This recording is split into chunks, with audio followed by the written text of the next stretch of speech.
ইরানে আবারও হামলা চালিয়েছে যুক্তরাষ্ট্র। আর বাংলাদেশে ঈদ উৎসব উপলক্ষে দূরপাল্লার যাত্রা শুরু হওয়ার পর একদিনে সড়ক দুর্ঘটনায় ২৭ জনের মৃত্যু। আমন্ত্রণ ৩ মিনিটে বিশ্ব সংবাদে। আমি রুকাইয়া জহির কথা দিচ্ছি। ৩ মিনিট শেষ হওয়ার আগেই আপনি জেনে যাবেন বাংলাদেশ ও বিশ্বের গুরুত্বপূর্ণ সব খবর। যুদ্ধবিরতির মধ্যেই ইরানে নতুন করে বিমান হামলা চালিয়েছে মার্কিন সামরিক বাহিনী। ইরানে ক্ষেপণাস্ত্র ঘাঁটি এবং সমুদ্রপথে মাইন পুঁতে রাখার চেষ্টায় থাকা নৌযানকে লক্ষ্য করে এই হামলা চালানো হয়েছে বলে দাবি করেছে যুক্তরাষ্ট্র।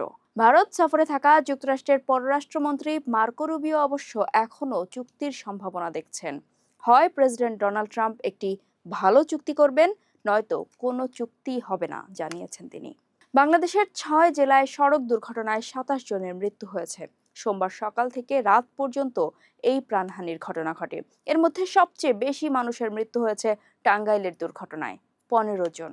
এছাড়া বগুড়ায় ৪ জন, কিশোরগঞ্জে ৩ জন, সিরাজগঞ্জে ৩ জন, মানিকগঞ্জে ১ জন ও গোপালগঞ্জে ১ জন মারা গেছেন।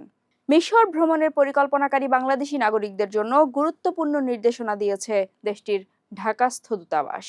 সোমবার এক বিজ্ঞপ্তিতে বলা হয়েছে, এখন থেকে দূতাবাসের মাধ্যমে পূর্বেই ট্রানজিট ভিসা গ্রহণ বাধ্যতামূলক করা হয়েছে।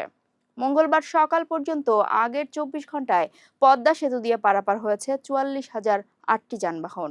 এর মধ্যে টোল উঠেছে ৪,৮০,০০,০০০ টাকা।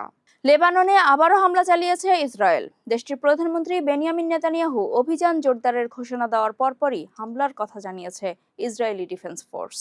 অন্যদিকে লেবানন ভিত্তিক সশস্ত্র গোষ্ঠী হিজবুল্লাহ জানিয়েছে তারা ২২টি ড্রোন ও রকেট দিয়ে হামলা প্রতিহত করেছে। পরমাণু অস্ত্র নীতিতে বড় বদল আনল উত্তর কোরিয়া।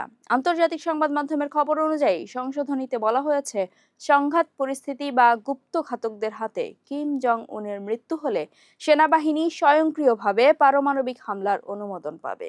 শক্তিশালী ভূমিকম্পে কেঁপে উঠেছে দক্ষিণ আমেরিকার দেশ চিলি। রিক্টার স্কেলে এর মাত্রা ৬.৯ বলে জানিয়েছে মার্কিন ভূতাত্ত্বিক জরিপ সংস্থা ইউএসজিএস। তবে কোনো সুনামি সতর্কতা জারি করা হয়নি। প্রাথমিকভাবে পাওয়া যায়নি কোনো ক্ষয়ক্ষতির খবরও। ৩ মিনিটে বিশ্ব থেকে আজ এখানেই বিদায় নিচ্ছি। টাটা।